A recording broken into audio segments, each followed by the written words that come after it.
মাছ খেতে গেলে মাছের ভেতরে যদি এমন পিঙ্কিশ ভাব চলে আসে এবং দেখতে এমন সুন্দর লাগে, তাহলে নাকি মাছটা পারফেক্টলি কুক হয়েছে, শেফরাই বলে।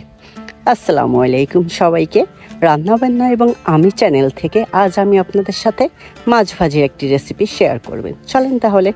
প্রথমে আমি নিয়েছি বড় মাছের টুকরা, পরিমাণ মতো লবণ, হলুদ এবং মরিচের গুঁড়া দিয়ে আধা ঘন্টা মেরিনেট করে নিয়েছি।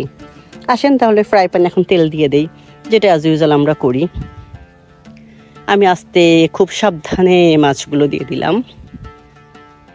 মাছ ভাজিটা আসলে ভালোবাসা, যত ভালোবাসা নিয়ে আপনি আস্তে আস্তে করে উল্টাবেন ততই খেতে মজা লাগবে।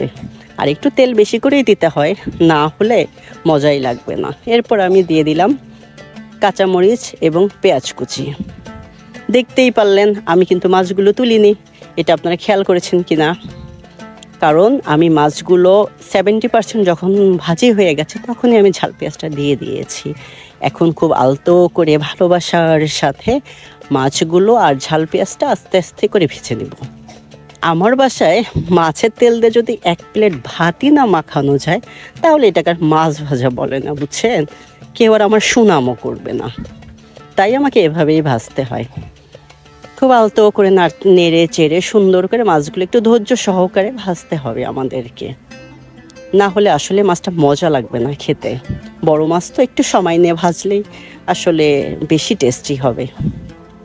আপনারা এইভাবে ট্রাই করতে পারেন। যদি মজা না লাগে অবশ্যই আমি আপনাদের টাকা ফেরত দিয়ে দিব, আমাকে অবশ্যই কমেন্ট করবেন।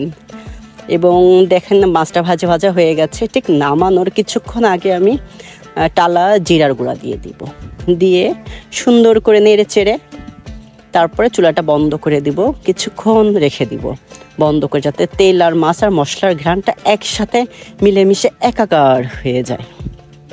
আমার চ্যানেলটি যদি ভালো লেগে থাকে অবশ্যই সাবস্ক্রাইব করে আমার পাশে থাকবেন। দেখেন আমি কত সুন্দর করে নেড়ে নিচ্ছি।